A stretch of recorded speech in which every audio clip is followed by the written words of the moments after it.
Good afternoon, welcome everyone. Give everyone a minute or two to sign on, and we're very excited about our EV webinar today. Thank you for joining us.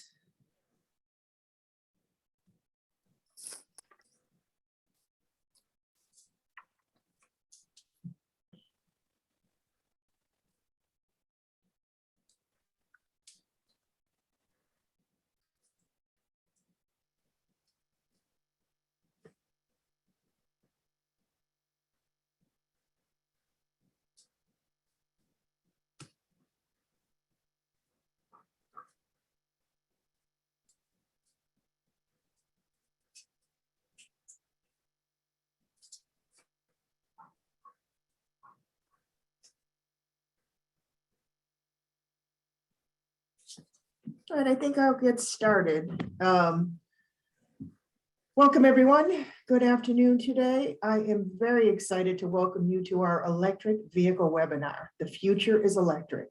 My name is Julie Quinn, and assisting me today with today's webinar are Sophia Gallimore, Courtney Goldberg, and Lexi Santiago. This webinar is brought to you by Transaction Associates, our private clients, and the Transportation Management Association, TMAs, that we manage. We are a full-service transportation company that offers commuting options, benefits, and promotes green commutes. I'm excited to introduce you to our guest speakers and panelists for today's webinar. Devin DeLibero from Green Energy Consumers, Jesse Way from Metropolitan Area Planning Council, or MAPC, Dan Abrams and Abe Guin from ChargePoint, Josh Lobel, and Tim Stallman, our two EV panelists. First, you will hear from our guest speakers, followed by our EV drivers' actual personal experience driving their EVs. We will then open up the floor to a Q&A after our speakers finish their presentation. If you have questions for our presenters or panelists during this webinar session, please submit them in the question text bar on the bottom of your screen. And this session will also be recorded. If you are interested in the presentations that are given today, you can respond to the email after this survey, and I'll be more than happy to send you their presentations. Now let's take a couple of polls to see how many of you have driven an EV and what you are most curious about. So let's start with our first polling question. All right. Have you ever driven or been in an electric vehicle?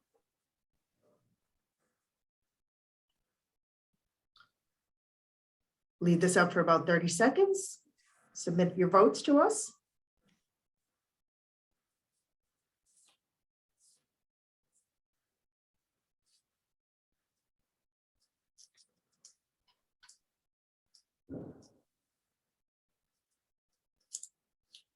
All right, Lex, want to show the results? Okay. 67 said yes, and 33 said no. Okay, so you'll get to see a lot more interesting things about EVs and learn a lot more things about them. And now our second question, what are you most curious about when it comes to EVs? Lex? All right. What are you most curious about when it comes to EVs? Helping the environment, saving money, want to try something new and innovative.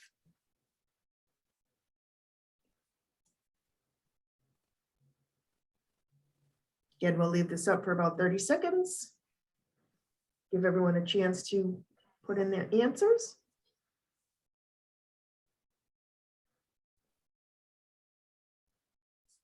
All right, I'm gonna wrap it up. So 62% said helping the environment, tied up with saving money, and 32% wants to try something new and innovative. Excellent. Great. Well, thanks you guys for participating in our polls. Now I'm going to turn it over to Jesse and Devin, and they can tell you a whole lot of great information about EVs. Great, thanks, Julie. And I should be sharing my screen now, so hopefully you all can see that. As mentioned, I'm Jesse Way, a clean energy specialist at the Metropolitan Area Planning Council. That's MAPC for short. And I will be giving a joint presentation on electric vehicles with Devin DeLibero, who works for the Green Energy Consumers Alliance. So for those who are not familiar with my organization, MAPC is the regional planning agency serving the greater Boston region. So we provide technical planning support to the 101 cities and towns in and around Boston. And my background is in climate and clean energy policy. So I wanted to provide a little background on how EVs fit into climate action, why they're so important, and what that means for their long-term outlook. So the first thing to acknowledge is that Massachusetts and Rhode Island have adopted or are in the process of adopting science-based targets that will limit greenhouse gas emissions in an effort to avoid the worst impacts of climate change. And as you can see on the slide, both Massachusetts and Rhode Island have both a 2030 and 2050 target, including 45% reduction by 2030 and net zero by 2050. And for those who aren't familiar, net zero refers to pulling at least as much carbon out of the atmosphere as is emitted each year. So on net, the total emissions are zero. And you'll notice that Rhode Island additionally has the 2040 target of 80% reduction greenhouse gas emissions by 2040. So before I move on to the next slide, I'll just note here that because of the geographic region of MAPC, my portion of the presentation will focus primarily on Massachusetts. So on this slide, we have a pie chart of sources of greenhouse gas emissions in Massachusetts. The three wedges on the left side of the chart, including two blue wedges and one green wedge, make up transportation emissions. And these three wedges together account for 42% of all greenhouse gas emissions in Massachusetts. That's almost as much as buildings and electricity production combined. And you'll see that the single largest source of greenhouse gas emissions is light duty passenger vehicles, which accounts for 27% or 29%, depending on whether you include commercial vehicles. And so those who kind of aren't familiar with these wonkier terms, light duty passenger vehicles includes anything the size of an SUV or a pickup truck or smaller. So it's pretty much the cars that you drive every day. And the point here is that if we're going to achieve the state's ambitious greenhouse gas emission reduction targets, we're going to need to dramatically decarbonize the transportation sector, particularly passenger vehicles. So that's where electric vehicles come in. So how do electric vehicles help reduce emissions? Well, first of all, their drivetrains are 4 times as efficient than internal combustion engine vehicles, which is how we refer to vehicles that run on gasoline or diesel. Second, electricity is a lower carbon fuel source than gasoline or diesel, and will only continue to become cleaner as more renewable sources of energy, such as wind and solar, are integrated onto the grid.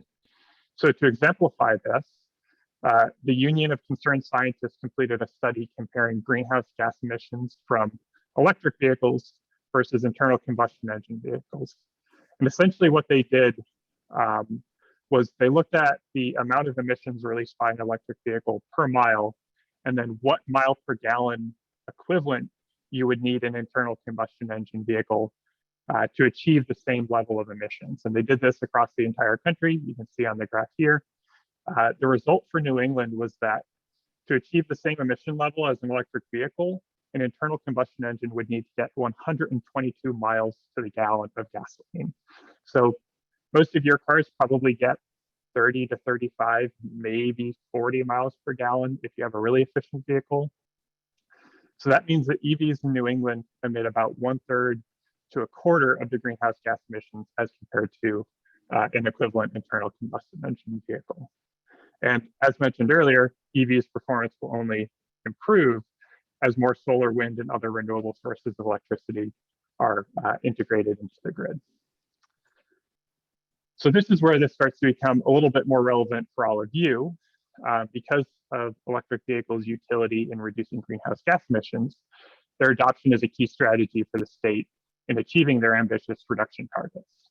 And in fact, to achieve net zero emissions in 2050, there need to be essentially no internal combustion engines on the road by that time. So that would mean that pretty much everyone is driving an electric vehicle by 2050. So in order to meet this timeline, the state is considering the adoption of a regulation that would prevent the sale of new internal combustion engine vehicles by 2035. Now, they haven't adopted it yet. It's just something they're considering, but that's less than 15 years from now. So the point here is that electric vehicles are not just a novelty, they're here now, and they will be an integral part of the future. Before I pass it over to Devin to dive into more of the details on cost benefits and those sorts of things, I wanted to highlight a couple other benefits beyond the climate benefits that I've discussed so far. So first of all, in addition to reducing greenhouse gas emissions, electric vehicles also reduce other harmful pollutants that lead to smog, health complications, and other adverse impacts. EVs can also be charged at home overnight, which is more convenient than needing to go to a gas station. They're much quieter than internal combustion engine vehicles, so they cut down on noise pollution. And frankly, they're really fun to drive. Seems like a lot of folks on this call have at least been in one. If you haven't driven one, I recommend giving it a try. They're really zippy and fast and just generally fun to drive. So with that, I'll pass it over to Devin. Thanks, Jesse. Thanks for the introduction earlier. So just to expand upon that, my name is Devin Lero, and I work for Green Energy Consumers as a program coordinator. So I know more of the nuts and bolts, so to speak, behind like some of the specific cars, so I can help you out there. But I'm going to start talking about the lower fuel costs associated with electric vehicles. So we all know gasoline prices have skyrocketed lately. They're reaching over $4 a gallon as of March of 2022. And comparing that to March of last year, they're $2.74 on average. So now we wanted to compare that to see what the cost savings were for the e-gallon equivalent in states like Massachusetts and Rhode Island, because that's primarily where we work. And in Massachusetts, the equivalent is $2.83 for the e-gallon, whereas in Rhode Island, it's a little bit cheaper at $2.15. I know some folks on this call are from Massachusetts, from New Hampshire, and I would say look more towards the Rhode Island number to get that equivalent for your state, because Massachusetts prices are a bit high right now. But you can definitely see that there are significant savings even when costs of gasoline are not as high as $4. Next slide, please. Okay, actually, there is a polling question. I think Alexi has to ask you now. I will pull that up. Okay. How do you think the maintenance costs compare, EV versus gasoline? EV is more expensive to maintenance. Gasoline cars are more expensive to maintenance, about the same for both cars. We'll leave this up for 30 seconds or so.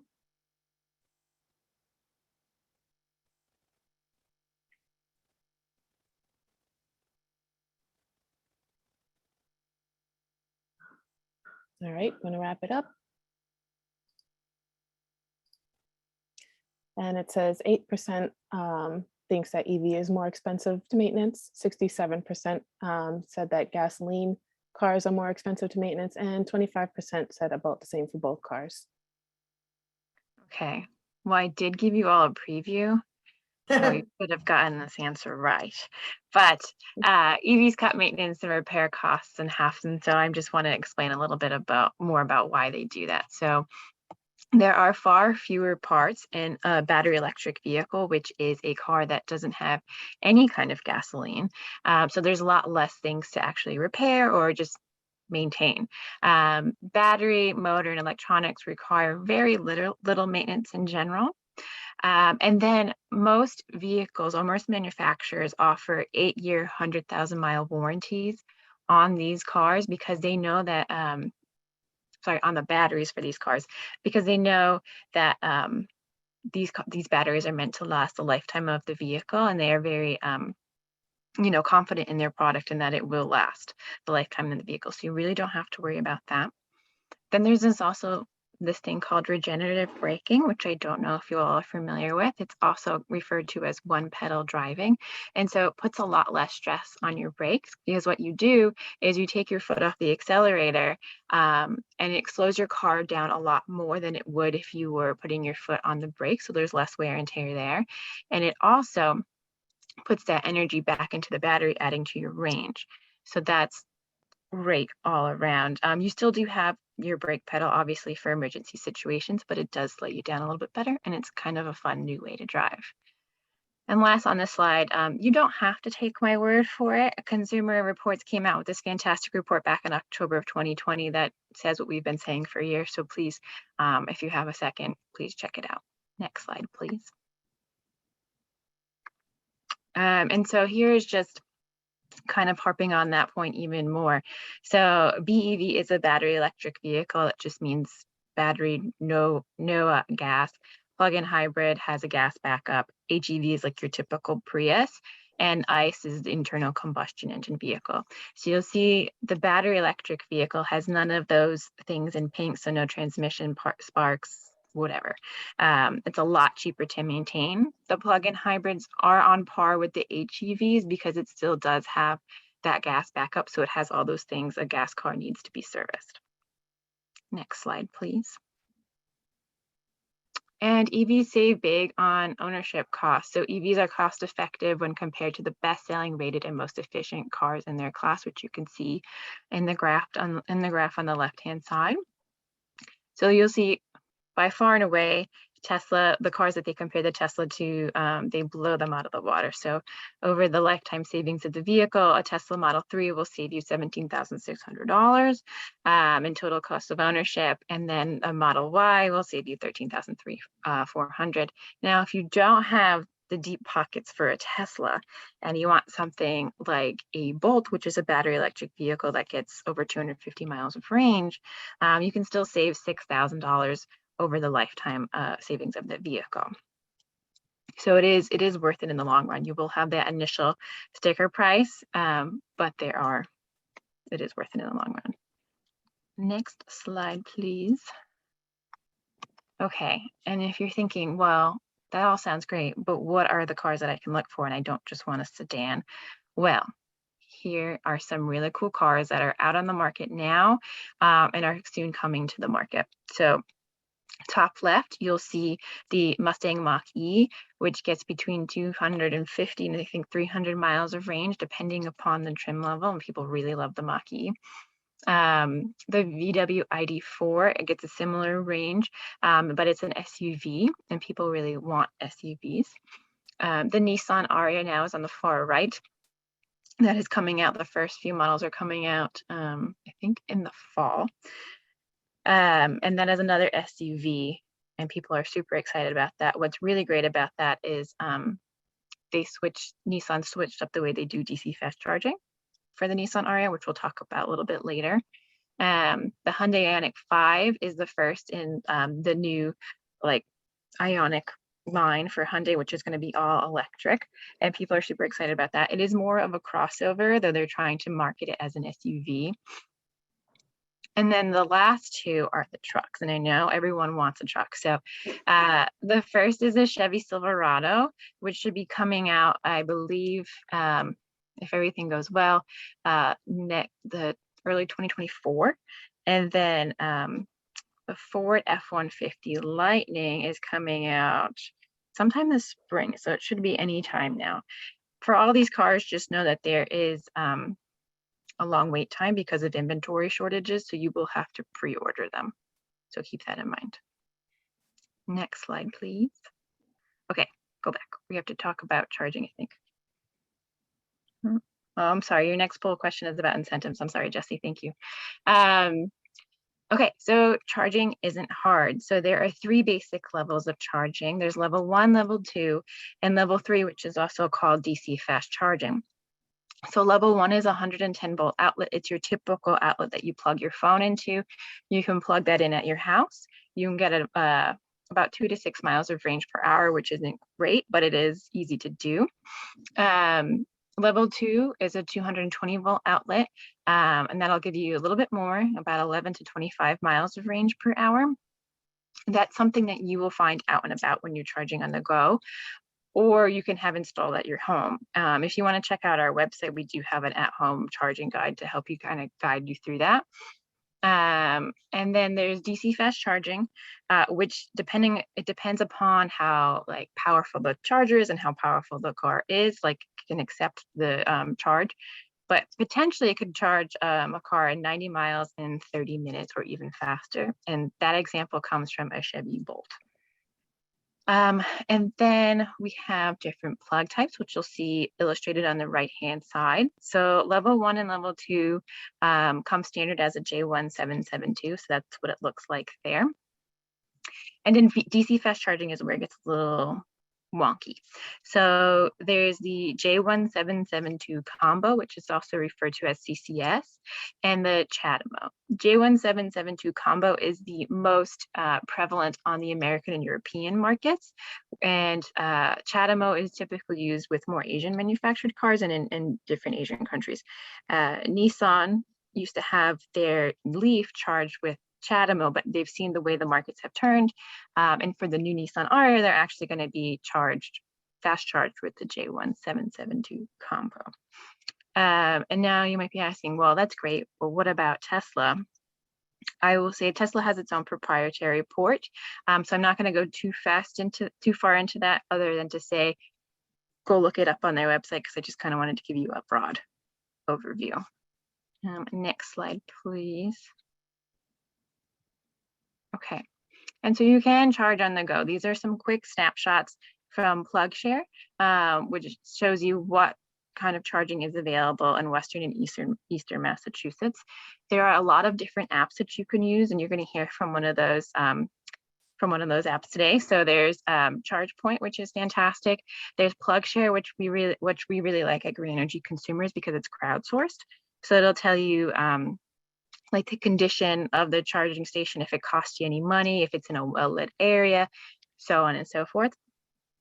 So you'll see the green are for level 2 chargers, and I believe the orange are for DC fast charging. So you can see kind of what's out there.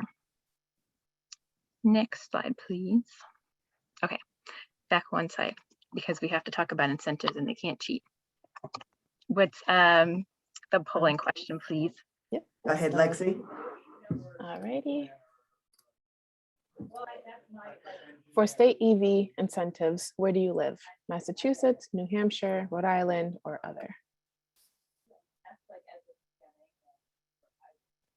I'll leave this up for 30 seconds or so.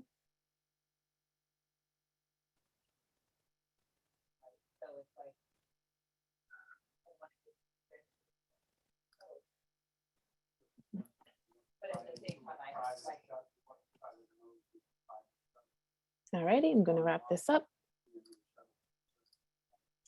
67% is from Massachusetts, 6% New Hampshire, and 27% other.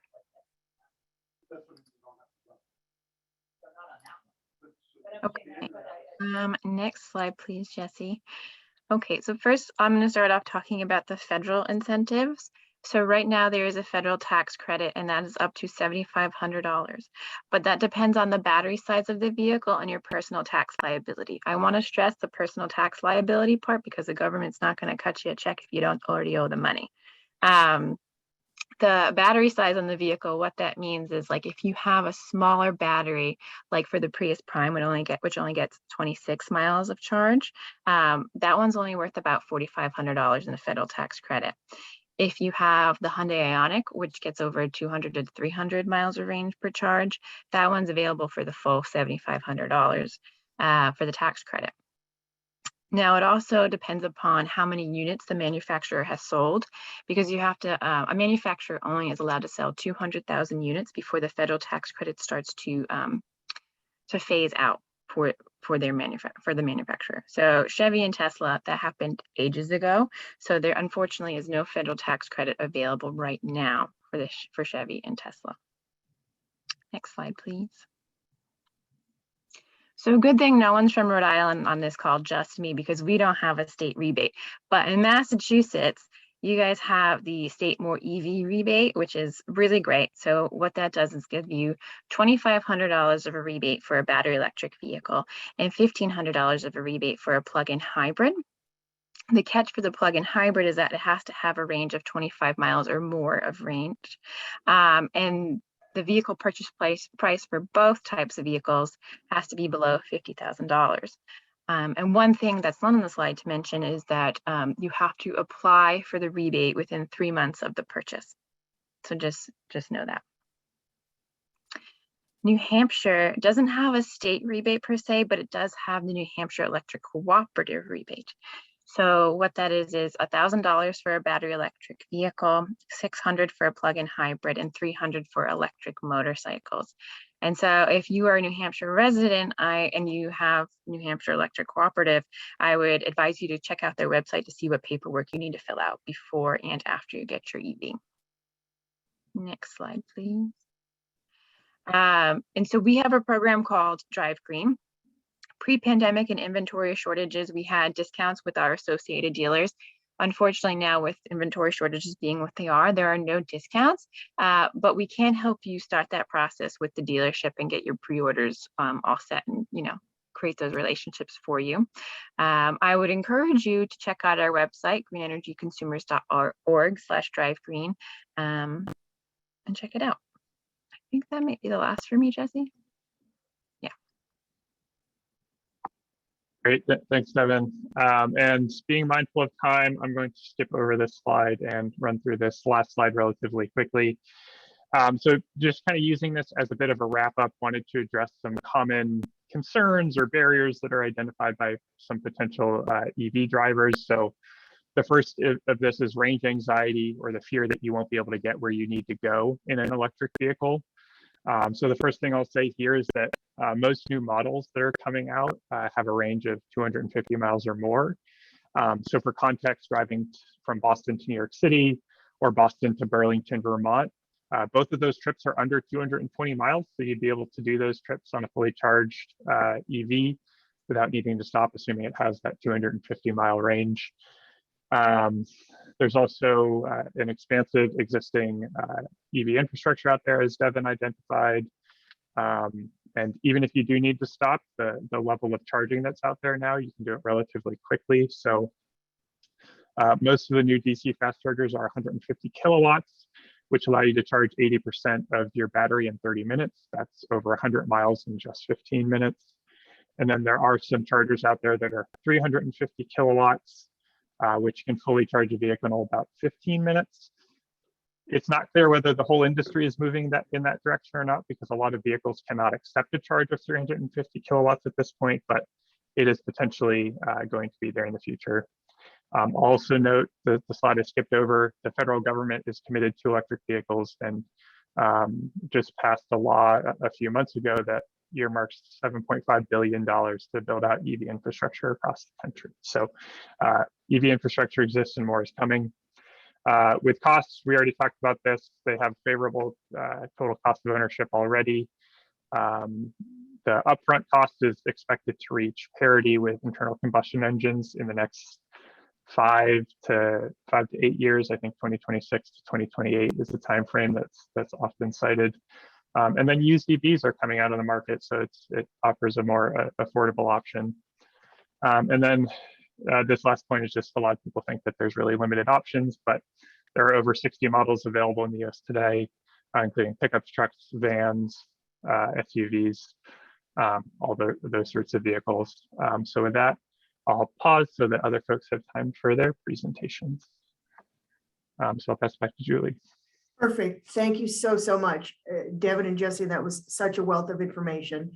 And just so everybody knows, I will have their presentations. If anybody wants it, I will definitely email it out to you. And again, this will be recorded, so you can always go back and rewatch on our YouTube channel. So Jesse and Devin, thank you so much. And with that, I'm going to turn it over to Dan Abrams and Abe Guillen, who are from ChargePoint.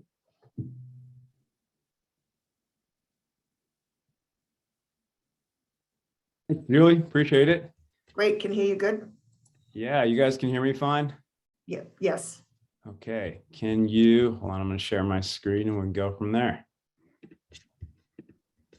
Can you see my screen okay?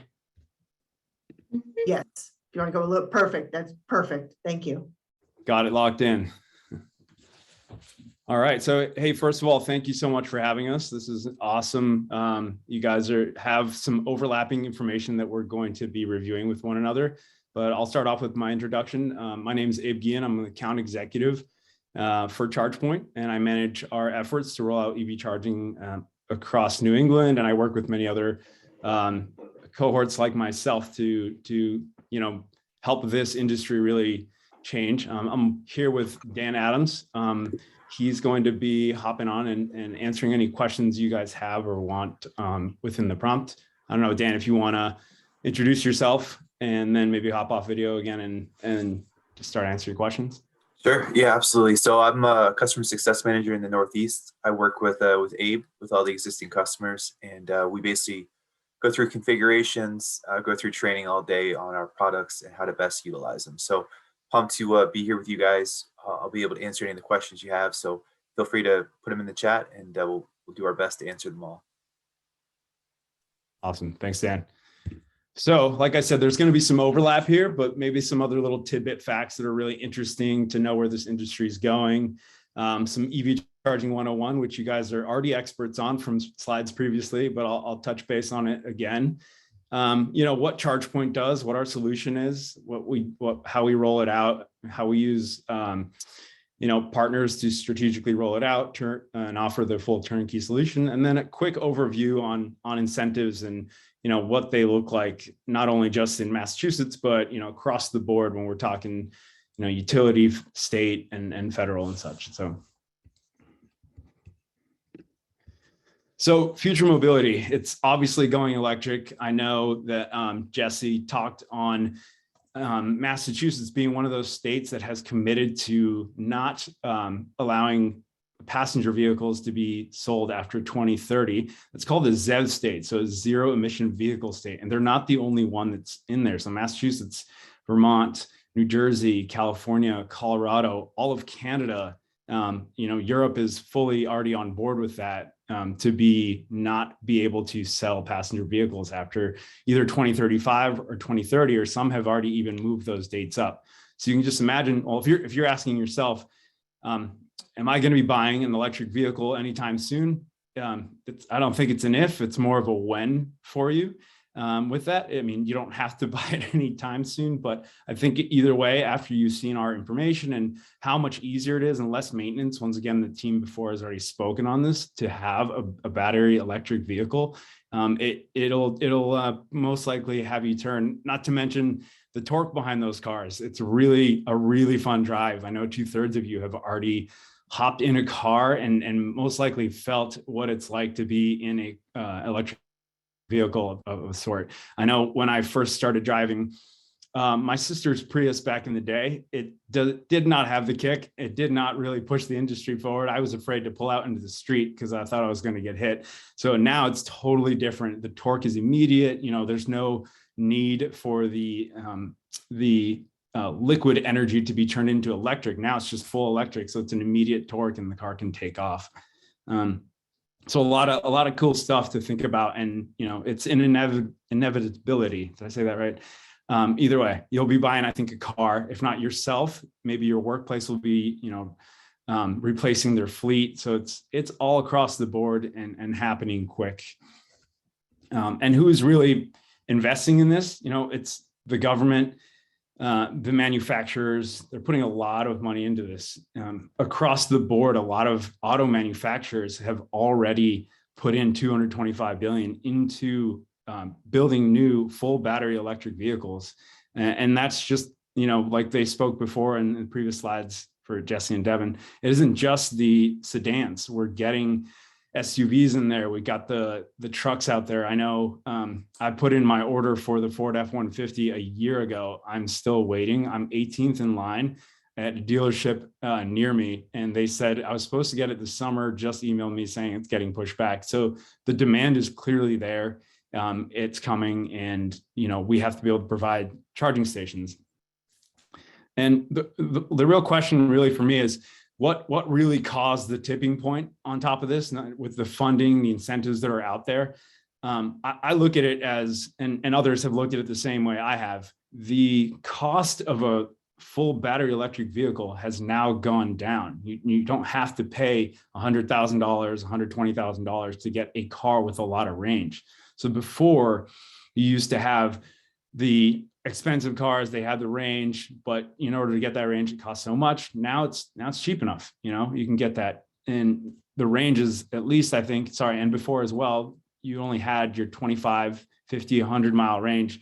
I know that with my road trips and such and area that I have to cover, that would not push me toward buying a car. Now you can buy your Tesla Model 3 for $30,000, $40,000 plus the federal discount and still get a 350-mile range. And there's more cars coming out there left and right. As Jesse mentioned, there's 60 plus models already today, plug-in hybrid and battery electric vehicles out there. But by this time next year, there'll be over 120, and by 20 and the year after that, it should be doubling as well. So the selection is out there with the range. The battery technology is improving. Now, what's next to be done is we need to put in infrastructure. We need to put in the stations that are behind me so you can charge up quick and go home, and or we need to put in stations at your home or workplace environment that can charge while you're there. The whole model behind what's happening here is you're not going to be going to your gas station anymore every day to like you do to go fill up your car. You're going to be what we call topping off. You're going to drive 30 miles to work or something roughly. You're going to get there and you're going to top off your car. It's going to take 2 hours maybe, and then you're going to move your car so someone else can take a turn. The whole model is topping off behind it. The fast chargers are mainly for if you are going to be doing a road trip, if you're on the road all the time, and we're working on putting those out there. As Devin spoke, there's different levels of charging out there. And the way you can look at it is kind of what she spoke on as well, is there's level 1, 2, and 3. DC fast being the level 3. Level 2 is, the same amount of power that your washer, or sorry, your dryer or your electric range oven requires. And then there's just your regular wall outlet. Your wall outlet, that level 1, is going to take anywhere from 3 to 5 days to charge your car from 0 to full. So that's not really something that people are going to want to be using. It's not convenient. It's not conducive to moving to having you go buy a car. What really is happening is you're going to be installing level 2s at your home. You can put that in at a 40 amp dual pole breaker with your single phase power, and that'll give you enough juice to charge your car in anywhere from 3 to 5 hours. Your level 2 as well can be put out there in your workplace environment. Once again, you're going to drive to work. You're just going to need to put in 30 miles of range. And your workplace will most likely provide that amenity. Your level 3, though, we have stations that can charge you your car up in about 30 minutes. The future, though, cars haven't caught up, and we have stations for that. We'll be able to charge cars in 10 minutes. We have the technology already. As Jesse mentioned, the cars can't quite handle the input yet. The technology for that has not caught up. But it's something to consider and think about where the future is going. So ChargePoint's ready for that when the cars actually catch up with it. So once again, how do you choose the right charger for the right application? This one's a pretty simple diagram on which one to choose. Are you going to be moving quickly or stopping off for 10 or 15 minutes? You're going to go with your DC fast charger. The infrastructure for that is a lot more expensive to install. So it's a big commitment to be putting that in. It also requires 3-phase power, which not everywhere has access to 3-phase power. But then if on the other side, if we're talking about overnight parking, longer dwell times, you don't really need that fast charging.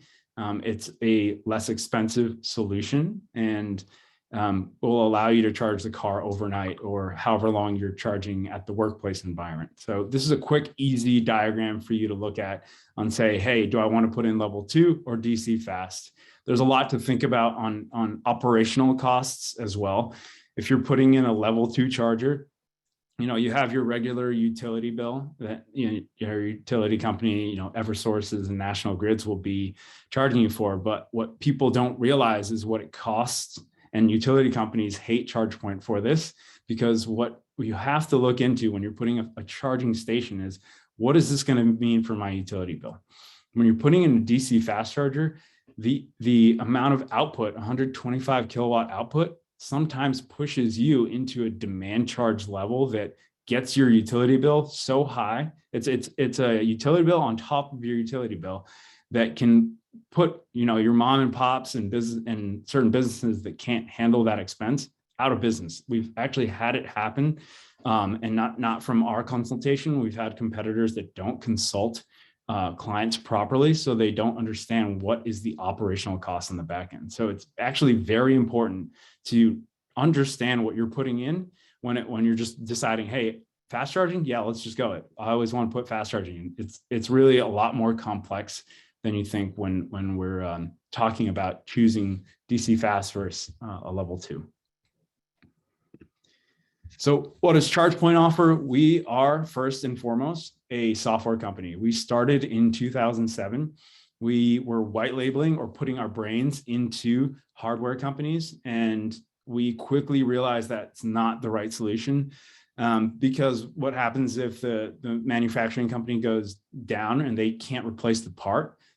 People are having 2 different companies to call, and it's a disjointed experience for the customer or the end user who's relying on this charging station at the end of the day. So we added to our repertoire of not only being a software company, we started manufacturing our own hardware back in, I think, 2010 at this point. We've had stations going since 2012, and have seen around the corner, stepped on the landmines for everyone who's had, who wants to already put in charging stations. We've seen around the corners where, I'm telling you about the demand charges and how much it's going to cost to put in charging stations and such. But that's not all we offer. We also offer the services on the back end. So what's it going to cost? What's the maintenance cost for these stations? We monitor the stations every 15 minutes to make sure that they're up and running and that you can rely on them, that they're tested, and we have people to come check on them if need be. Last but not least, tax credits. Utility funding, state and federal, those incentives are out there. Tax credits, I know the team here already spoke on it for your electric vehicles, but there's also incentives in EV charging as well. There is a federal tax credit that I think is in the books, and they have to sign off on it, but it's just a renewal every year. It's 30% up to $30,000 for any project involving EV charging. For utility funding or incentives, it depends on your utility company. Some are willing to pay for 100% of the make-ready work, which is what we consider running the conduit, the trenching, and the wires up to where the station will live. They don't typically help with the actual station cost, but some will. So National Grid has been known to do that, and Eversource as well on some occasions. There are state funds out there as well through the Volkswagen Mitigation Appendix D money that has been delegated from that lawsuit. States have had an option to put that money out there with EV charging, which helps with the cost of EV charging stations. So there's a lot of funds, is what I'm getting at, that are available. You can stack them and most times get a majority, 60 to 70% of the full project cost covered. So to top that off, though, now we have the IIJA, the federal funds that are coming, and $7.5 billion is nothing small to think about. If I'm going back to just the Appendix D money, some states only had, a couple million to work with. Now, if you imagine the $7.5 billion spread out across 50 states, we're talking a huge injection into where this industry is going, how big it's going to be, and a good initiative to show like we want to better this world and put out EV charging to stop greenhouse gas emissions. So a lot of awesome funding, incentives, and stackable incentives to take advantage of. So thank you, appreciate it. This is my contact information, and Dan Adams as well. I'm happy to answer any questions here after that. Abe, thank you so much. That's fantastic. More well-rounded, fantastic information. Excellent. Thank you. Thank you. If you could stay on, because I know there's lots of questions. I can see them in the chat and the questions, so they'll be coming. Sure. But why don't we turn it over to our 2 EV drivers? Maybe we start with Josh.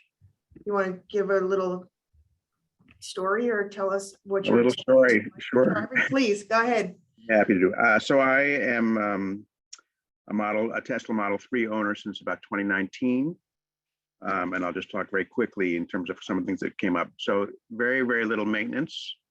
You have to rotate the tires and you have to fill up the windshield wiper fluid. The main maintenance is really software updates that just happen. I mean, the car is really sort of, you can think of it as a phone. So you get software updates, you charge it like you would charge a phone typically. If you're lucky enough to have a charger at your home, just charge it overnight, and then you just have to worry about what you're going to be doing on a trip. For the Tesla for trips, they have a pretty strong infrastructure of chargers all around the country.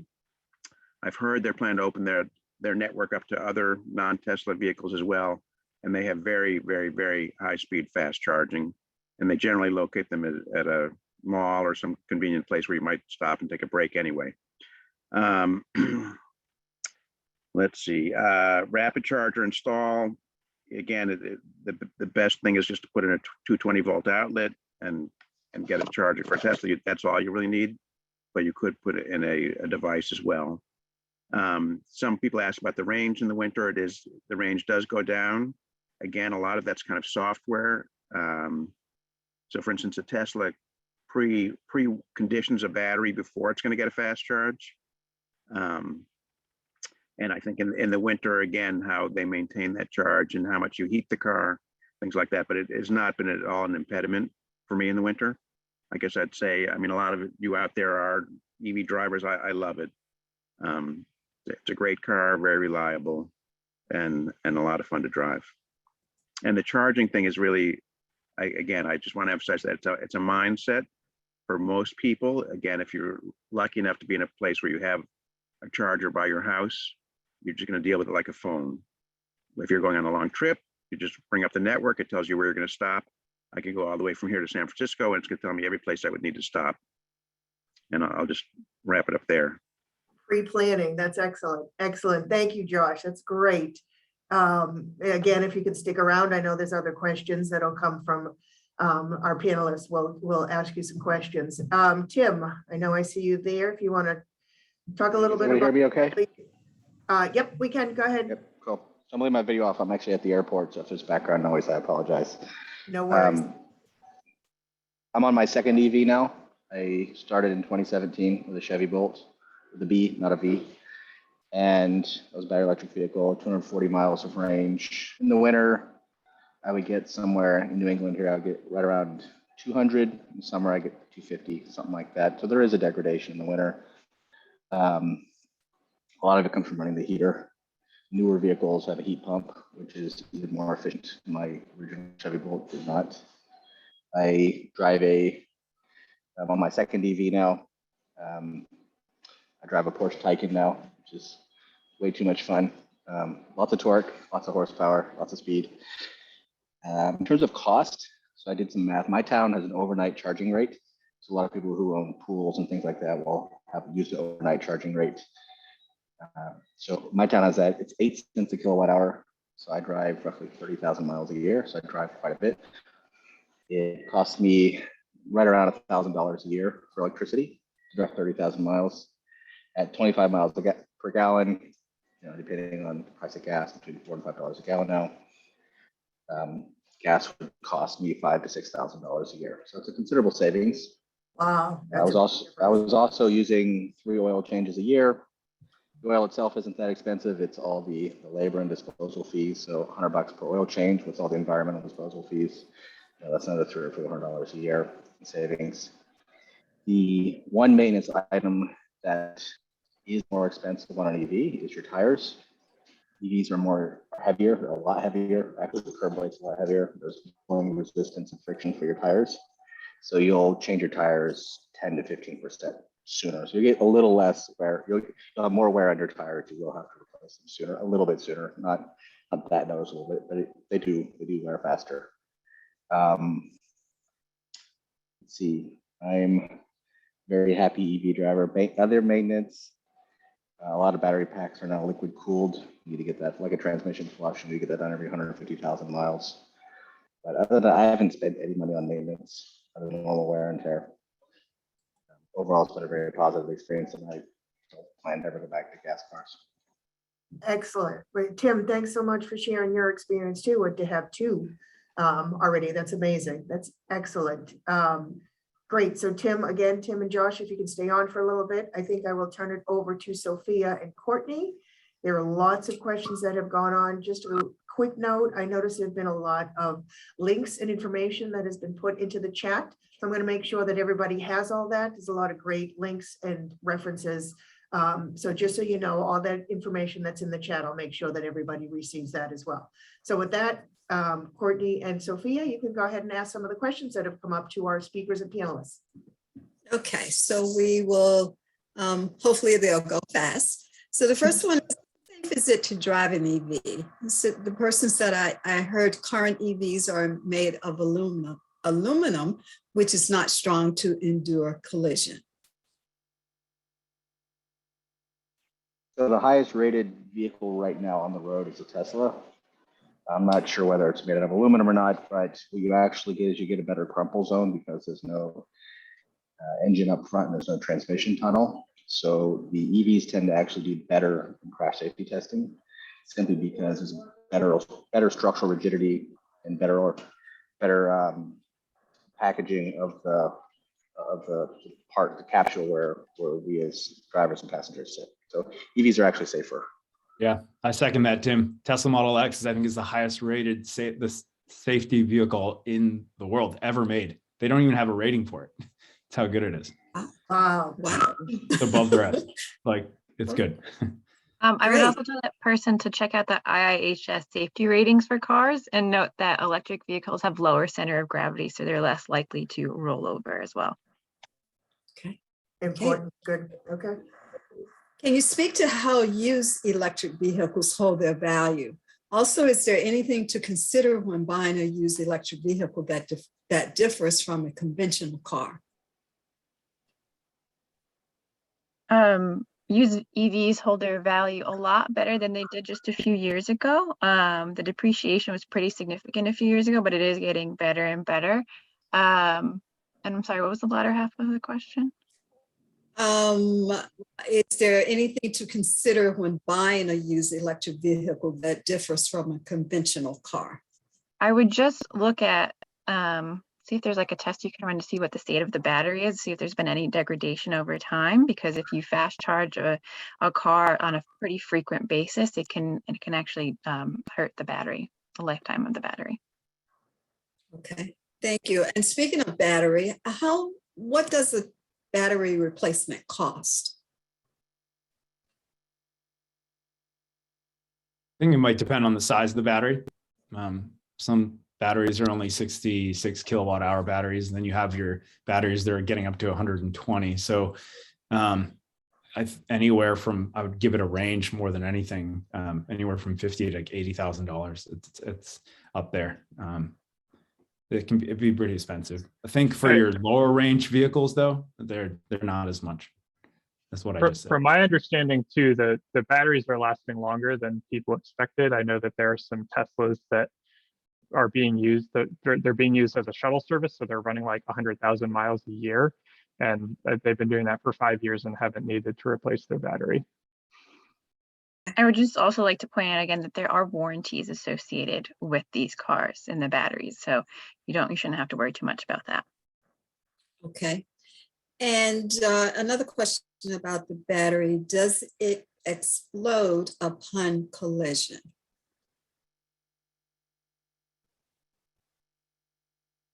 The short answer is no. Yeah, they do not. Not like gas Okay. does. All right, good. Courtney, any questions in the chat? Yeah, so one in particular that I wanted to note, somebody wanted to know about infrastructure. Obviously we're going to be seeing a massive shift to EVs in the next few years. And I guess in LA, there's some Tesla stations that are close to capacity. So I was just curious, Devin or Jesse, if you could talk about some of the infrastructure and developments coming that could support this shift. Yes, so as I mentioned during my presentation, the federal government is definitely committed to this. They've set aside $7.5 billion to build out EV infrastructure in the United States. In Massachusetts in general, there's 63 million of that 7.5 billion set aside. And that doesn't account for additional competitive grants that could be awarded to Massachusetts. The state of Massachusetts also has significant grant funding for EV charging stations. I am forgetting the specifics off the top of my head, but this is something that both state, federal government are working on, along with electric utilities.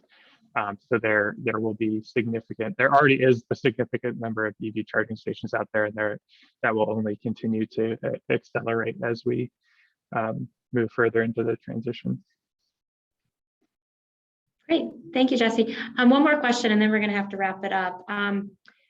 Is it possible to test drive an EV just like you would test drive a gas powered car?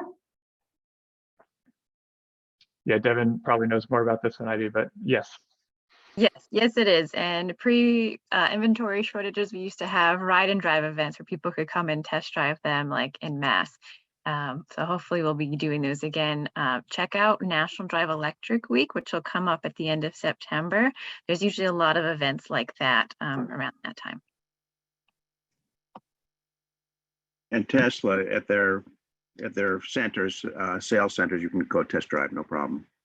Yep, and you should be able to go to normal dealerships as well, like Chevy dealerships, and test drive a Chevy Bolt. Mm-hmm. That's not true right now. You can't drive a Chevy Oh, Bolt. really? You can drive all the other ones because of the stop sale and everything else. So they can't let you test drive or anything right yet. Yeah.